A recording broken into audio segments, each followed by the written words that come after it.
Tell me the story about the fire that almost ended everything. It was 2 weeks before the Harmsworth? 1949 in July. Canada was getting a lot of attention because Miss Canada 3, the predecessor to Miss Canada 4, had established herself as a remarkable racing boat, and the Americans were very fearful of the Canada 4 coming in and taking away their world domination. So 2 weeks before race time, the press in Canada and the United States wanted to see what this boat could do, so an event was staged out here in Gravenhurst Bay.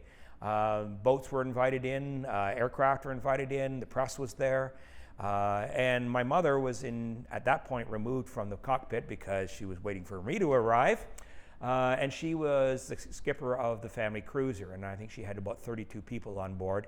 And she was out close to the course, and just as my father was about to make his first impressive run, she realized that the boat had slipped anchor, and she touched the starter button to move the boat, and it exploded underneath her feet. Horrible. There was gasoline on the water, as you can imagine. There were young children.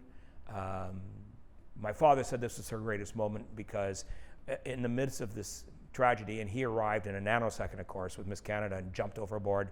And they're getting boats in place, and people were being saved and put on board deck. My mother refused to get out of the water, and my father said, "Why not?" She said, "I've only counted 31 heads. There were 32." And so my dad started swimming around, and they found one young boy trapped underneath some wreckage, and he was saved. Oh, wow. That's all that was left. That was quite an explosion. My mother's hands, apparently, when my father got to her, she was swimming with one hand and was still holding onto the steering wheel with her other and was counting people. Unbelievable. And she knew there was someone missing. She knew someone was missing.